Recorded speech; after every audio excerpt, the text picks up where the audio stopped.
What's going on, everyone? Welcome to the first episode of the 2 Point Bros podcast. New podcast, same people, joined here by my co-host Matt. How we doing? Doing great. I am so excited to be here just chatting football with you. We've been talking about trying to start something new in terms of a football podcast for a little bit, just because the amount of football we talk about on a daily basis. So we were finally like, all right, you know what? We got to do it. Let's do a new channel. Let's just start it brand new and let's just see where it goes from there. So I'm stoked. We talk about football so much, it almost doesn't make sense to not put it up somewhere for people to listen to. Yeah.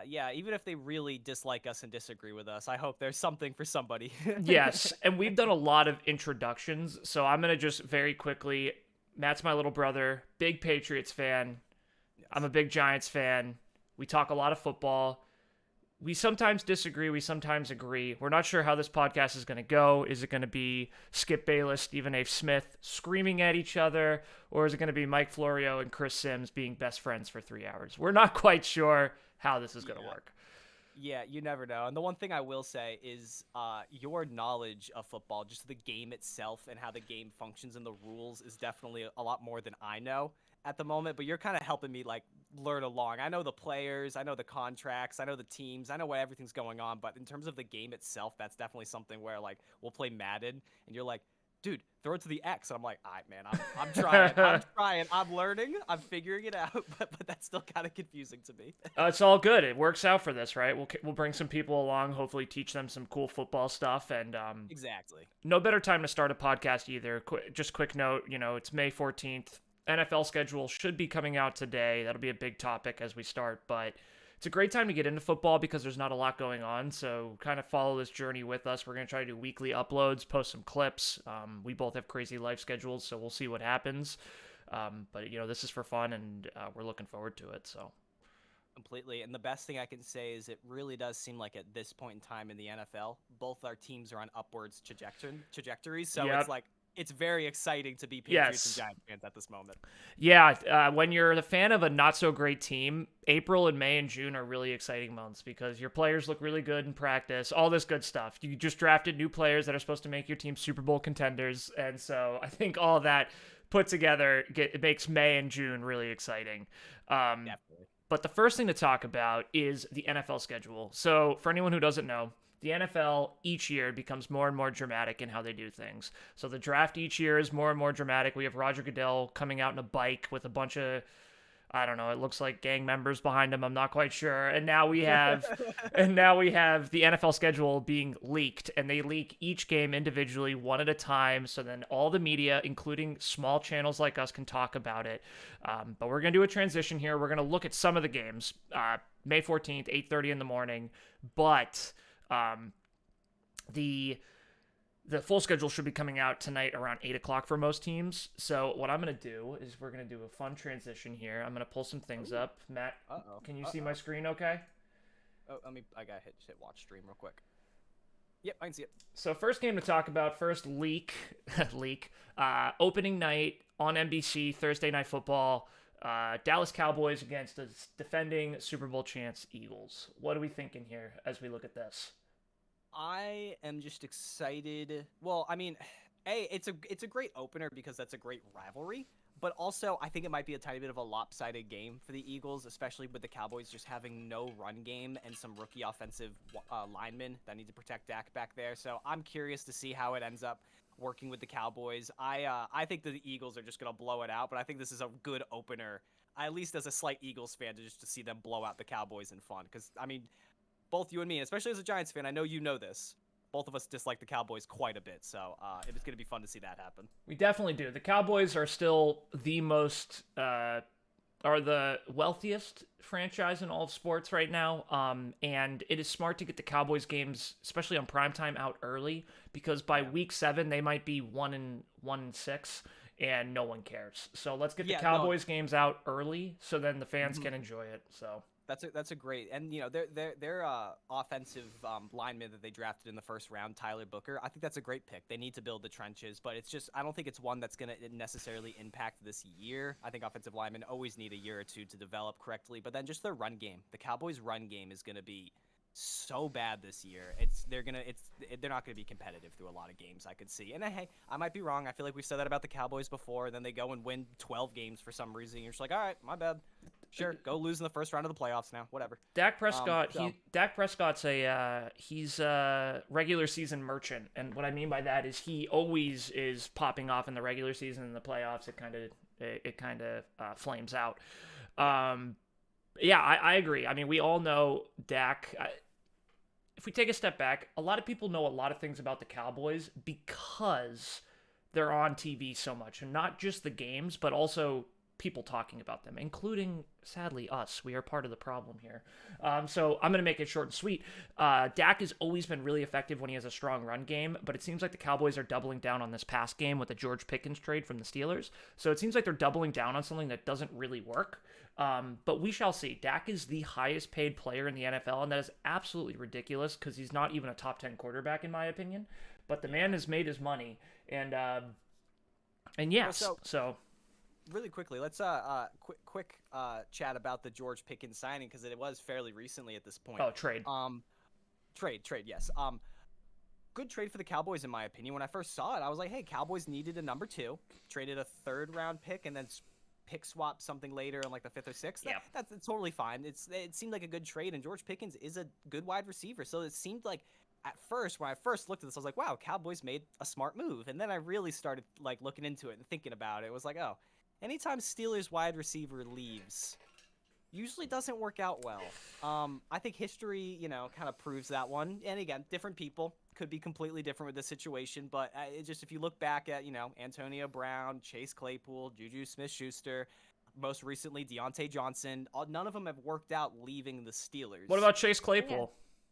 Yeah. Did I say Chase Claypool? Oh, I don't know. Maybe you did. But yes, Joe, Chase Claypool, horrible after the Steelers. And then not only that, Pickens is going to need a new contract next year. So no matter what, if the Cowboys want to keep him, they're going to have to sign him next year. And they're already in a contract issue. I don't think they've even signed Micah Parsons yet. We're going to talk about that, but you're absolutely right. You're absolutely right. Yeah, so it seemed like a great signing. Maybe this year will really work out and Dak's numbers will be great, but I don't think in the long run this Pickens signing is going to be anything personally. Antonio Brown was with Mike Tomlin for 7 years, and no one knew the diva Antonio Brown was.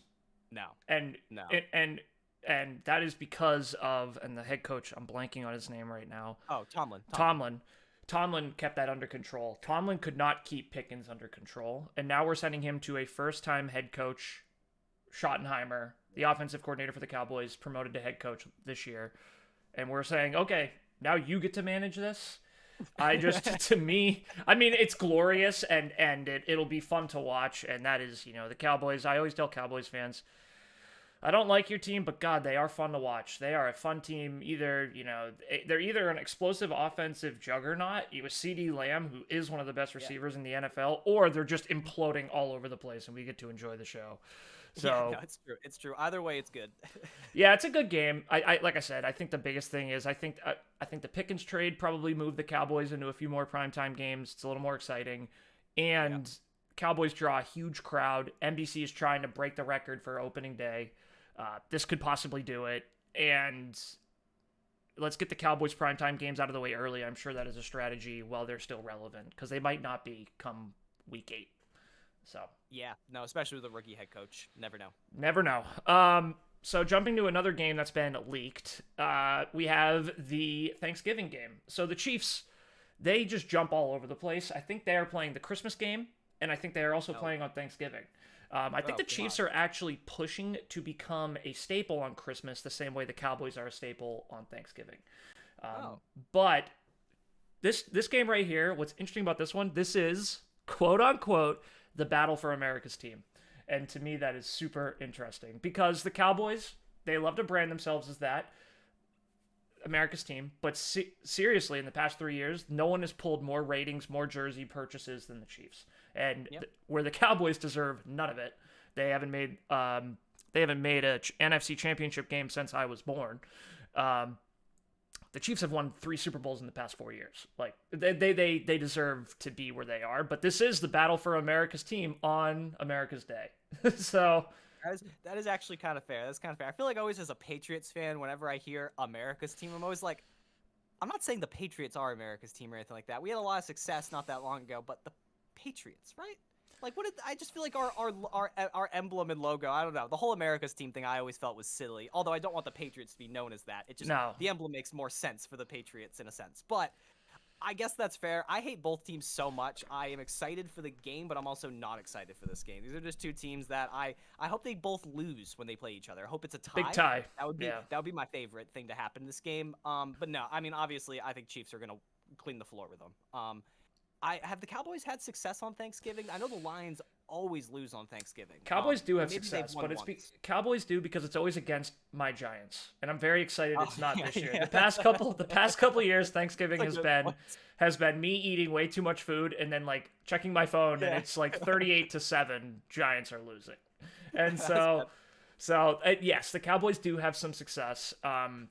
And yeah, I agree. I don't like either of these teams. I think the Chiefs, I respect the Chiefs. I don't respect the Cowboys. I respect the Chiefs. But yeah, the Swift fans and the, Mahomes' brother and all this other stuff just makes this team very easy to dislike. So, Yeah. but I It's love hard. the timing. Yeah, it's hard to bet against Pat Mahomes. Oh, But yeah. it would be kind of funny to see the Cowboys take this win here. I mean, it Oh, would it'd be great. The only thing is the offensive line. They got rid of Joe Tooney, an absolute stud. I think they had traded someone else or cut someone else. I don't remember. But they also drafted a couple good offensive linemen. So I guess we'll have to see. But there's a chance they're going to have a slight down year, or at least Pat Mahomes will, if they can't get the run game going. Agree. Yeah, we'll see. It'll be interesting, but it's a good game, and I think the Chiefs will win. But again, we're just seeing leaks. During our episode next week, we'll definitely talk more about the schedule. It's tough because there's like 236 games. So what games do you talk about? What games don't you? So I was kind of looking through this morning, and these couple were just ones that I was like, oh, okay, like that seems Yeah. like this is cool. The Chiefs, I don't think we've ever seen on Thanksgiving, at least in the past 5 or 10 years. And they deserve it. Yeah, The Chiefs no, deserve definitely. the Chiefs and the Eagles deserve all the primetime games you can get. Back to just quickly, the best opening game would have been, in my opinion, Eagles Rams. Repeat of that NFC divisional game where the Rams were so close and they look so good this year. It feels like they only improved, and so that would have been a better game, but. Or Again, even Eagles Lions, just hoping that the Lions are back to where they are, having everybody healthy again. Hoping, I'm actually not positive everyone's good for week 1 that got hurt last year, but I really hope they are, because that Lions team, when they're together, they're awesome and so much fun to watch. And if there was Eagles Lions, that'd be a blast. Yeah, Eagles Cowboys, the division rival makes it fun, but other than that, it's like I don't. Eagles are gonna win. I don't think there's a chance. Yep. I tend to agree here. Another interesting one here, Thanksgiving night in the evening. These were the only 3 I kind of picked as I was kind of scrolling through, but Rams Bucks. Feels like, a little Tom Brady revenge here. That was Tom Brady's, last playoff game with the Bucks was against the Rams in 2022 or 2021. Whenever Cooper Kupp was just the best receiver in football, and it wasn't close. I'm gonna have to look this up. Was his last game? I thought it was a loss against the Cowboys and Dak in the playoffs. Oh, So you might be last right. playoff You game. might be Yeah. right. The next year, It was- yeah. After he came out of retirement and Yes. went 8-9. Yeah. But I wanted to talk about this game more because I just like these two teams. I think these are two really great up-and-coming NFC teams that, I think they're both going to see a lot of growth this year. I think the Rams adding Devontae Adams, they have a lot of young players who are just getting into the beginning of their prime. And then the Bucks, I mean, they really don't have holes anywhere. Baker's a great quarterback. They got Bucky Irving coming in on a second year. They drafted a wide receiver in the first round. Hopefully can fill in for Godwin while Godwin comes back from his injury. Yeah. So two good teams. Should be a fun game for Thanksgiving night. I love it. Sometimes Thanksgiving night kind of stinks. I want to say last year was Dolphins-Packers. And I'm just like, okay. Oh yeah, that game. Yeah. It's just that's horrible. cool. So I think part of me was like, okay, this game, like Thanksgiving football is going to be awesome this year, which I love. Yeah, the Bucks need edge help, and the Bucks signed. I can't remember who they signed. Someone from the Jets. Hassan Reddick. And they need help on defense. They didn't really address it. I thought going wide receiver in the first round was really interesting. I know Godwin, I don't think is going to be back week 1, but they had drafted the other kid who looked pretty good last year McMillan. for Baker. Yeah, McMillan. So the Bucks have some holes on defense that they still need to work on, in my opinion. But yes, having that run game fully in line, and then a great offensive line, and of course having Mike Evans, and if the rookie wide receiver whose name I'm terrible at pronouncing, it comes out and can make a change week 1, then that would be great, and I could see the Bucs winning this game. But honestly, I am very high up on the Rams. Yeah, I'm me high too. up on the Rams any year Matthew Stafford and Sean McVay are there. It doesn't matter what else is there, in my opinion. They have any chance to go to the Super Bowl any given year with those two. And even Puka Nacua, if staying healthy, I'd argue is a top 3 wide receiver in the NFL. Could be. I think Rams are incredible. Kyron Williams is very underrated as well. They also have the reigning rookie defensive player of the year in Jared Verse. Rams are incredible. I think Rams are going to take this game personally. Yeah, I agree. One other quick thing about the schedule I wanted to talk about before we have to move to our next topic. Do you agree or disagree with some teams holding holidays each year? So, for example, the Cowboys and the Lions, what happened was no one wanted to play on Thanksgiving back in the 60s and the 70s, and Jerry Jones... not Jerry Jones. It was actually a previous owner of the Cowboys. Jerry Jones bought the team later. But they were like, oh, no, we'll take it. And same with the Lions. And now, the squeeze or the juice is worth the squeeze. It's so many ratings they get on these days. It's like an American tradition.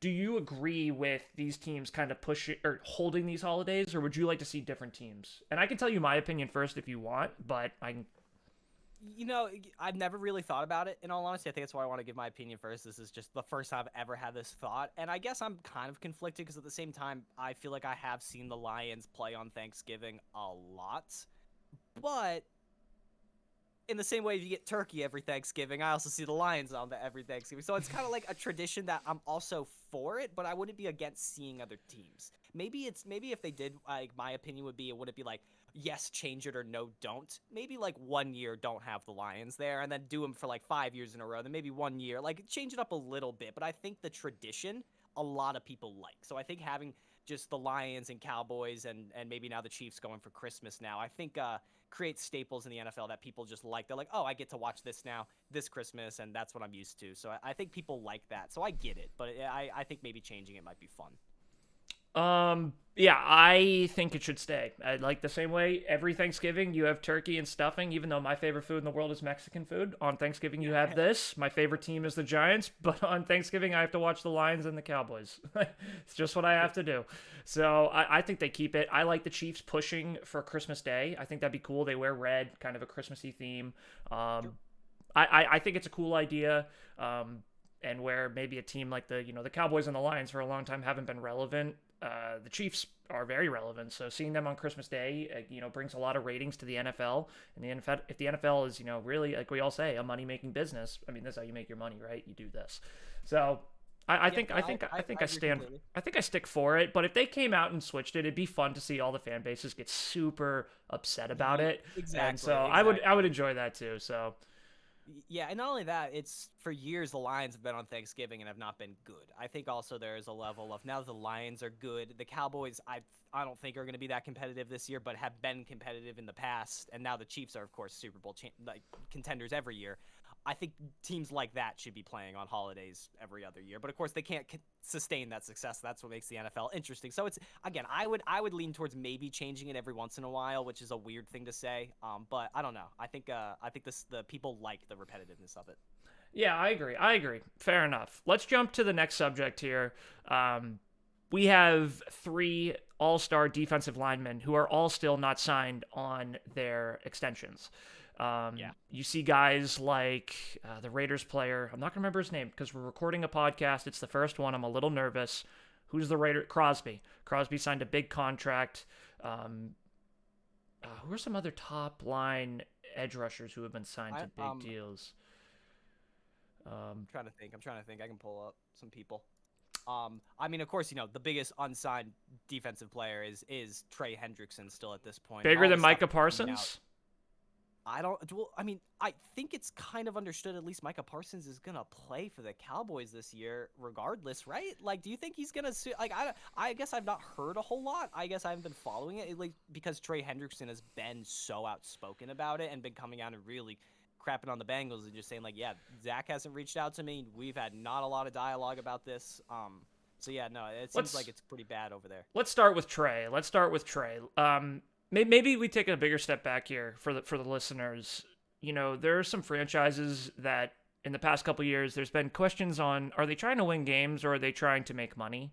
And I think the two big offenders, or the two big names that come up when that criticism arises, is the Bengals and the Cowboys. You have one NFC team, one AFC team, notoriously cheap. For different reasons. Jerry Jones has more money than he probably knows what to do with. Well, the Bengals ownership actually really is not a very wealthy owner. They have to sell shares of their team all the time just to stay above water. And so it's a little bit of a different situation, but both teams have this problem where they don't sign their star players early. And sadly, not sadly, actually, this is great for NFL players. Every year, the cap goes up, the amount of money teams can pay their players. And so every year, players get paid more money. So if you have a star player like Micah Parsons and you wait a year to sign him, he's only going to make more money in a year. It's not like he's going to fall off a cliff. And so, but the Cowboys have done this. This is why they're stuck in a horrible Dak contract. This is why they're stuck in a pretty rough CD Lamb contract. Why they don't have a ton of cap space. And then you look at the Bengals. Their cap space is going really to three guys: T. Higgins, Jamar Chase, and Joe Burrow. And so, both these teams have these amazing defensive linemen, these defensive edges, who are arguably the second most important position in football. It's the quarterback, and then who affects the quarterback.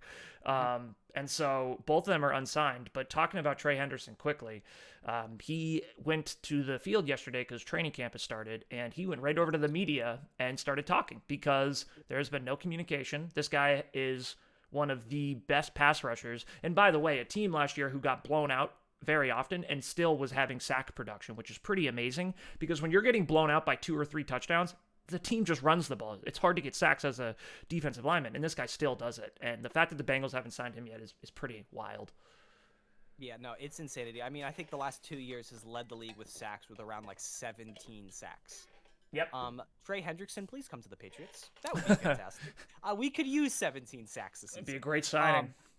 So I can't believe the Bengals are doing this. I feel like what happened last season, they should have just let T go. I know that hurts. I know you want to keep them together, but you have to have money to build your defense. You can't win games purely on offense. And the Bengals proved that last season. Yep. You just can't do it. Didn't even make the playoffs.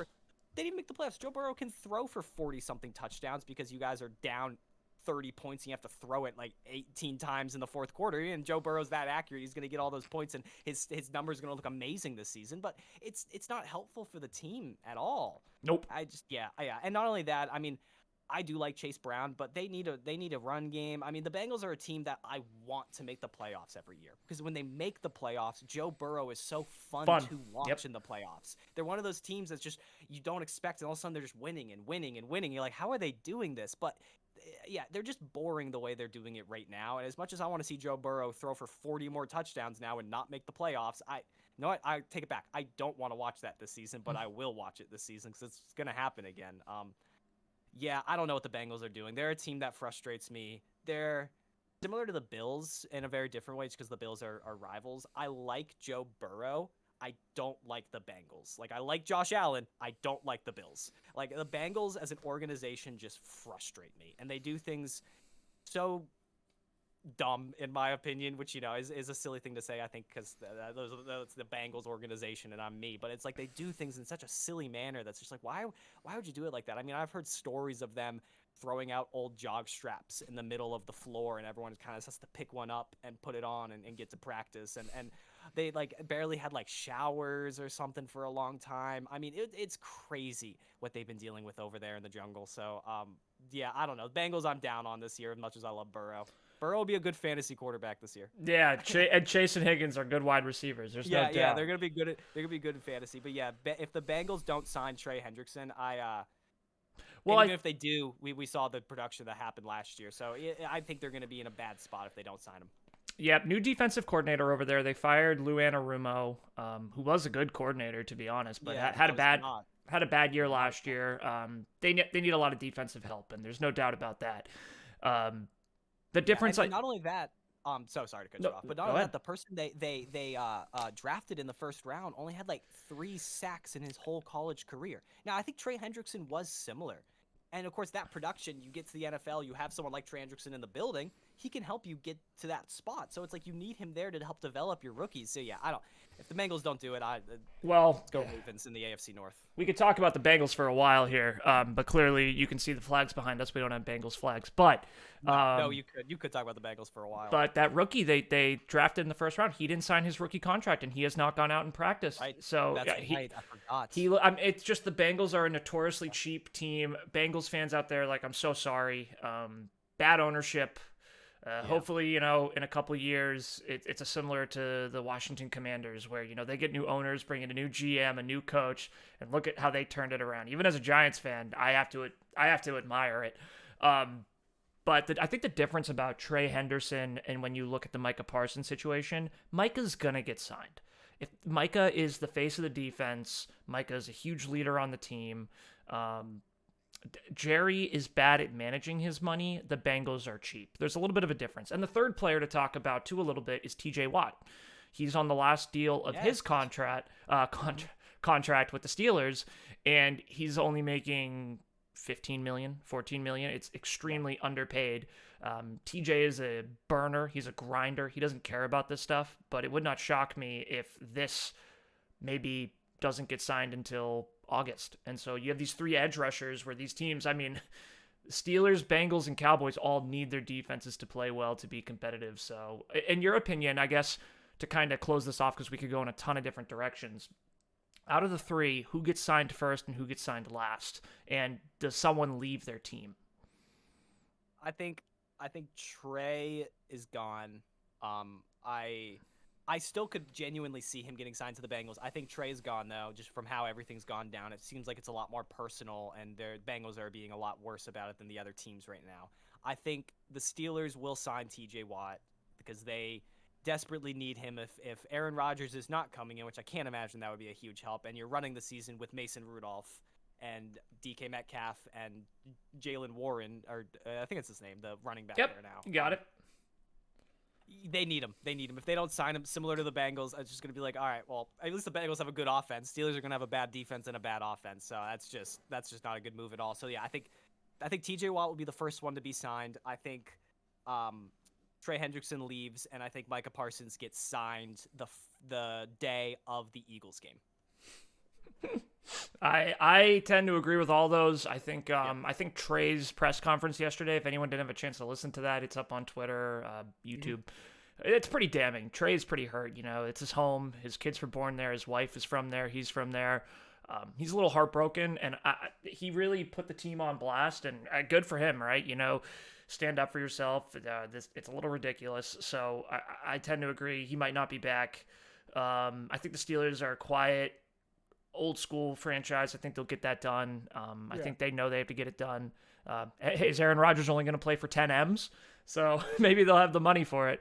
And then, the Cowboys will wait till the last second. It's going to bite them in the butt because Micah Parsons won't be game ready. He won't have the training he needs. I don't know if it's a new defensive coordinator over at Dallas or not. I really don't care enough to look, to be honest with you. I have no idea. But I'm sure Micah, I know he dealt with some injuries last year, so staying healthy and, getting game day ready is important for him. So they're kind of shooting themselves in the foot if they don't get him signed sooner rather than later, because you're going to sign him. Like, that's the difference with the Steelers and the Cowboys. Just sign the player. And by the way, if the Steelers sign their guy first, then the Cowboys have to pay Micah more. And if the Cowboys sign their guy first, the Steelers have to pay Watt more. So just pay your guy first, because then the other guy has to make more. It's like the way it works. So for me, it's messy situations with two similar teams, and the Steelers are a little different, but we'll see. No, it's crazy to me that those are the three players right now that we are saying don't have contracts. Those three, pretty wild. Like as a Patriots fan, and I'm like sitting here like, yo, dude, Kayvon White is a dog. You know what I mean? Like, I love Kayvon White, but I mean, would I take TJ Watt, Micah Parsons, or Trey Henderson? Yes. So it's like, come on, guys, 100%. Get your shit together. Let's go. Yep, absolutely. And then, to close out these podcasts, what we'll do is we'll talk about our teams. And I'll give Matthew the floor first. Patriots, I saw Trayvon Henderson showed up to camp. I saw the video of Mike Vrabel walking the guy, Mike walking the Vrabel, guy down the hallway, and then, or walking him down the front of the auditorium room, and then pushing against him and explaining the difference there and how they're going to work together. It was a cool little video. yes. Yes, no, seeing Vrabel put on the pads like he did with the Titans, and he's out there helping the players. I mean, the best thing I can say and what I've heard the most is Vrabel is out there nonstop. Everything he's doing, every second he is coaching. He's going up to somebody and saying something. He's watching someone intently looking for form. He's always out there coaching and trying to make sure those players are getting better day in day. As I keep watching more footage coming out of rookie minicamp, and I keep seeing all like the little phone clips and other things getting posted on YouTube. Trayvon Hendrickson, I think might have low key been a steal of the draft. And the first thing I said when we traded him is I texted you and went, I think we made a mistake not taking Luther Burden. Which still, in 3 years, Luther Burden might be a great wide receiver 1, and then Trayvon Hendrickson is not a good wide receiver 2 or a good running back 2 or something. And it's like, all right, we should have taken Luther Burden. But the way this guy runs, the way this guy blocks, everything about him, I think he's a star, and I think he's a stud, and he's going to be someone genuinely I look for in fantasy. It's the players we signed, and what I like about what we've done in the draft is we signed players who aren't just like Trayvon Hendrickson's a team player. He's a great blocker as well as a good running back. He can change position, not change positions, but he can do different things rather than just run the ball down the middle. You know what I mean? And I think that's going to be super helpful because Mike Vrabel always played around the team. He played offense, he played defense, he did other things, especially during practice. So I think having that level of flexibility, Vrabel knows how to coach that. That's why Travis Hunter coming to the Patriots seemed kind of interesting because you had Vrabel, and Vrabel's done both sides. So the Patriots this year, I've said it before, our ceiling didn't get raised, our floor got raised. Vrabel raised our floor. Our offensive linemen we got raised our floor. The weapons that we got in the draft, it raised our floor now. We're not going to be a team that I think is picking in the top 5 next year because of the players we now have. And that's the best thing I'd say about the Patriots. But yeah, is there a chance we still just win like 6 games? Yeah, that's still very likely because it's a young team and we got to see where it goes. Yeah, lot to digest with the Pats. I love Vrabel as a head coach. Thought that was great. Henderson, I think the thing to think about when you think about Trayvon is he's a Josh McDaniels guy. Josh McDaniels used guys like Shane Vereen and James White, these receiving backs that can block, but also can be 3-down bell cows if you need it. So it's a little bit all over the place in sense of Trayvon fits a lot of different spots. The new wide Yeah, the new wide receiver you guys have, I think his last name is Williams. I could be wrong. Yep, Kyle Williams. I had to look it up real quick because the one other person I wanted to talk about was, I'm going to pronounce this name wrong because I haven't heard to pronounce it, but it is Braylon Swinson. LSU, what is that? Offensive OLB. What's an OLB? Outside linebacker. Outside linebacker. Thank you. He's an LSU outside linebacker that I've heard a lot of hype about from the Patriots. We took him in the 5th round in pick 146. Now again, that's kind of a shot in the dark pick sometimes. I haven't seen him on the practice field doing all these amazing things, but I keep hearing different things from Boston media and other media, and they're like, yo, this guy is sick and might have been a sneaky 5th round pick for the Patriots. Love it. No, I think the Patriots, a lot of people are calling them a sleeper playoff team, sneak in there with the 9-8, 10-7. I'm not going to sit here. I don't think it's fair. Think there's a chance we win 8 games. 8 games was like the cap for us, in my opinion. If we win 10, you will see me transcend.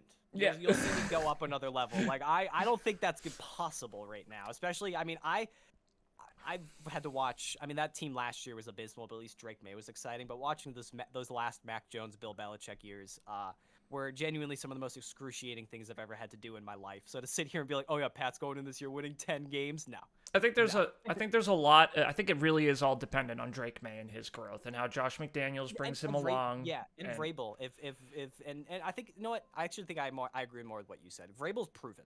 Vrabel's going to go in there and do what Vrabel does. And what he did with the Titans was successful, so that's what he's going to go in there and do. It is May and McDaniels. I would agree with that. Yep, that's where it feels like there needs to be some growth. And I think May has all the ability in the world. I love it.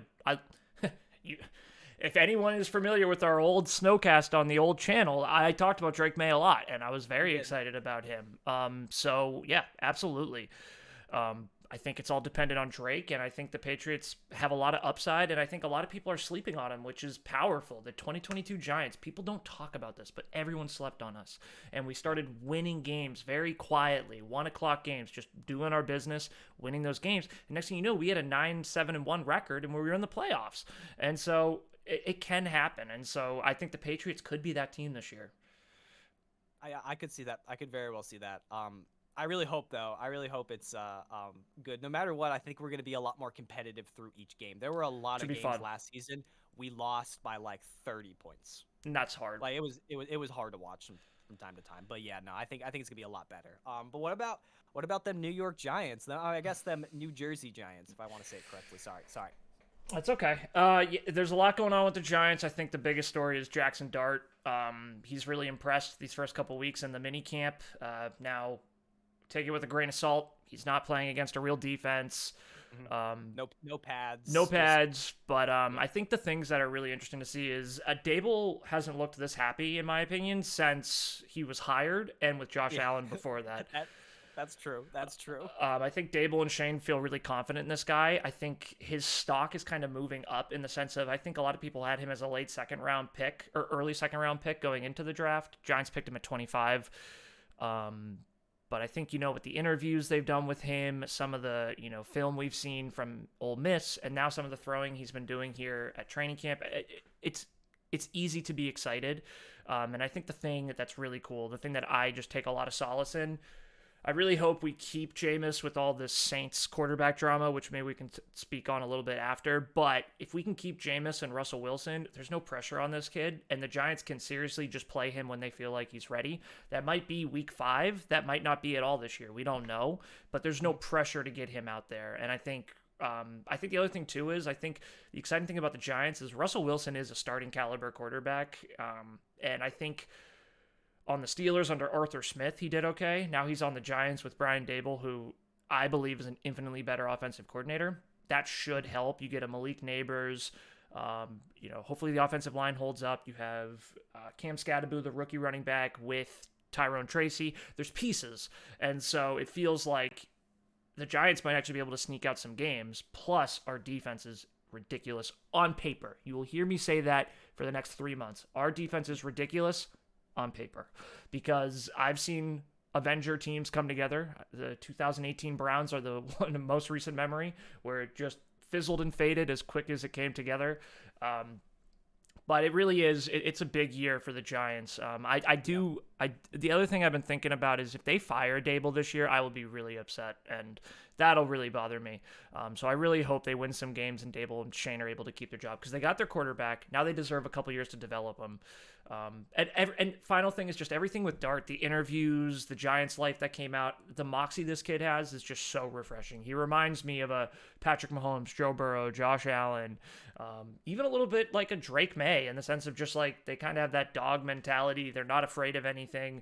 I love Daniel Jones forever and always, but he just seemed gun shy and scared all the time and nervous. So there's a lot of excitement. And then finally, Abdul Carter in the defensive line with Brian Burns, Dexter Lawrence, Kayvon Thibodeau. I mean, it's going to be exciting. I'm Javon Holland. Drake May to play that. I'm not excited for Drake May for that. That's not good looks for him. I hope the offensive line plays well that game, because he might get hit a lot. Yeah, there's going to be, the Giants got to figure out a way to, utilize these guys. There's a lot of pressure on Shane Bowen, where we talked about Drake May and Josh McDaniels, the pressure is on the offense. The Giants, the pressure is on the defense. You have the talent. It needs to produce. You need Kayvon to really step up here in year 4. You need Brian Burns to live up to the contract we got for him. So a lot of pressure on the Giants this year, which kind of bums me out. I wish there wasn't. I'm a little envious of the Patriots' new head coach. Like they have some time to develop. Things can be a little rocky. They have some time to figure things out. I hope the ownership gives Dable and Shane another couple of years. I'm firmly behind them after this draft. So, well, so do you think the Giants need both Russ and Winston? You guys, the first thing you did in the offseason was sign Tommy. You guys gave Tommy a very small backup quarterback contract, which was, I think, a great signing, honestly. It was the same reason as to why I wasn't against maybe keeping Zappe on the team, because at least Zappe had gone out and won games for us, and that has a quarterback to keep on the roster. Like, I can make sense to me. Although, I'm happy we got rid of him because it's Bailey Zappi at the end of the day. But do you feel like you need both Winston and Russ, or do you feel like you could get some form of a trade compensation from the Saints if you give them Winston again? Because they had Winston before, so they maybe can't think of the head coach down there, the new one, Kellen Moore. Maybe Kellen Moore would be interested in bringing in Winston, just a veteran for that team. I trust the Giants brass on this one. I think you have to look and see where Jackson Dart is. I don't think there's any rush. You don't have to cut down your players anytime soon, so I wouldn't do it yet. And if someone, let's say, for example, Kenny Pickett from the Browns gets traded, then okay, that's fine. No worries. Jameis Winston, in my opinion, is infinitely superior to Kenny Pickett, so it's fine. Agreed. So I think the Saints would want a Jameis Winston over him, but let's see where Jackson Dart is in 3 months, in 2 months. Let's see how he's developing. Can he be the backup who might play this year? And if not, that's okay. It takes time to develop. Sometimes it almost takes a year or two. Hold on to Jameis. But if Dart is developing the way, at least these first couple weeks, really good reports have been coming out, then yeah, trade him. I mean, you signed Winston to I want to say it was a $4 million deal, and then trade him for a 6th-round pick. You turned a free agent into a 6th-round. That's awesome. And so I think if that's where you are, that's where you are. But I will be. I was talking to John, our other brother, this morning. I will be honest. It would be so fun to root for Jameis in a Giants uniform. Because you guys signed Jameis first. I remember when you guys did that. I was like, oh, this is gonna be fun. I mean, Malik Neighbors is probably 51. ecstatic. Yeah, 51 touchdowns, 48 interceptions. Here we come. He's gonna be so excited right now. But very very off topic. Quick question that I just want your a reaction and response. Let's do it. I'm curious. Do you think Derek Carr's retirement is solely to blame on Josh McDaniels? Solely to blame on Josh. Maybe not solely. The wording is a little direct there, but is it? Can you blame Josh McDaniels for Derek Carr's retirement? I don't know. I don't think so. I think Derek Carr. I think last year he was under Alan Dennis or Dennis Allen. I like Alan Dennis better. Yeah, and head coach. I think Carr hurt himself a little bit at the end there. He did. It's too bad he just didn't stay a Raider. But no, I don't. That's exactly. Yeah. That's exactly because remember McDaniels benched him, got rid of him, and then signed Garoppolo because his favorite thing to do is just make the Patriots 2.0, but with all the worst Patriots players. Like they got Jacoby Myers, they had Chandler Jones, they just took all the Patriots players because that's what McDaniels does. It's the same thing. He goes to Broncos, gets rid of Jay Cutler, and brings in whoever, some Patriots backup quarterback who he liked. So it's just like part of me was thinking about. I'm like, if McDaniels never benched Carr would still be on the Raiders. And if Carr was still on the Raiders, would we be in the same situation we're in right now? I don't know. I could agree with that. I think Carr, though, I can think of a few plays. I think it was against the Giants last year. He destroyed his shoulder. He was like a suicide mission guy. It was he loved throwing hospital balls to his wide receivers too. They all got hurt last year. So yeah, I don't know if it's fully true. I was just thinking. Yeah, it is. Carr was on the Raiders. He might still be playing right now. Like I don't know if he'd be retired yet. He might be. Here's the question for you: Has Derek Carr ever won a playoff game? No. The one season they were going to is when he broke his leg, 2016. That was like his best year. Has he ever been to the playoffs? Yes, lost against the Bengals. Yeah, that was a great game. I actually was thinking about that game. Yeah, never won a playoff game. That's never. There was like a lot of love thrown at him, and I even saw the word Hall of Fame thrown around or the term, and I'm like, wait a second, let's all chill out here. Derek Carr's a good guy. I like him. Good quarterback. Let's chill out here. Everyone's gonna go to an extreme with Derek Carr. Yeah. Hall of Fame. Are the worst, and that's just not true in either instance with Derek Carr. The truth is, you go back before he had really bad leg injury, which I mean, oh my god, is still brutal to watch. He's insane. He was insane to watch his rookie year. I mean, he was second round pick. There's a Raiders YouTube channel I watch, Tub Frog, I'm pretty sure his name is. He has a big picture of Tom Brady duct taped behind him. Makes amazing videos. And he's a huge Raiders fan. He has a video just talking about how insane it was as a Raiders fan to see something like that for the first time of his life. And he also just said, I am so sad Derek Carr is retired because this is the only franchise quarterback I've ever known in my life. And so that is like a big thing for Raiders. I feel that. It's like when we drafted May, and I'm just stoked out of my mind that we might have someone for the next 10 years who can produce for us. So it's a bittersweet feeling to see Carr go, because that potential was always there, and it's just like bad things would happen, or he would get injured or something else. So it's sad to see, but yeah, people are going to take extremes with Carr. He wasn't the worst, nor was he the best, but he was consistent at least. Yeah, Raiders, they kept him around for a lot of failing seasons, which is kind of shocking. In the NFL, it's if you haven't done something for me recently, get out of here. Well, that's exactly it. You could kind of point to a lot of those problems the Raiders were having to not Derek Carr necessarily. But then that's sort of cutting grass a little bit. I think maybe you can with some instances for sure. And it was a while ago now. He was amazing back in like 2016, 2017. So. Yeah, too bad. Good, fun career. Not Hall of Fame, but fun career. No, not Hall of Fame. Not Hall of Fame at all.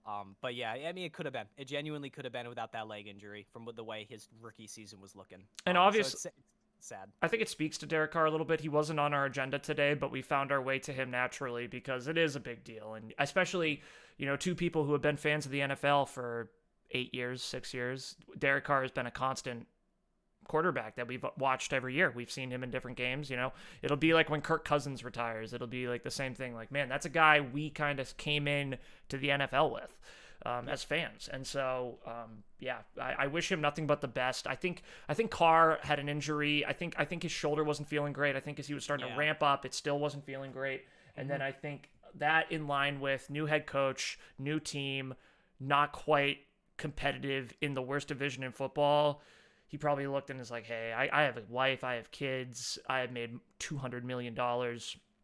Let's hang it up. And good for him, and I hope the best for him. And I think that's where I kind of sit with that one. But just as a closing thought, I think, as we start this podcast, I think the thing that's exciting is the Giants and the Patriots are both teams that should be a lot better this year. They get to play each other this year. I have a lot of love for the Patriots. Matthew does not have a lot of love for the Giants, but that's okay. There's just 2 Super Bowls I gotta have a talk with someone about someday, but that's for another podcast. Just super, because I want to end it right here too. But this last thing I just want to quickly say is a very good move on Derek Carr for retiring, saving the Saints $30 million, putting them above the cap. That is such a good move. That to me is the first indicator that this was a class act move by Carr. He's helping the Saints out by doing this. So. Sad to see, but good for Derek Carr and good for the Saints. But yes, screw the Giants. Fair enough. Fair enough. Two Super Bowls can definitely do that. But I want to thank everyone for listening. I want to thank Matt. If you guys enjoyed, like, subscribe, comment, all that good stuff. We're also going to have clips on the channel. Hopefully going to get an episode out each Wednesday. That's the goal.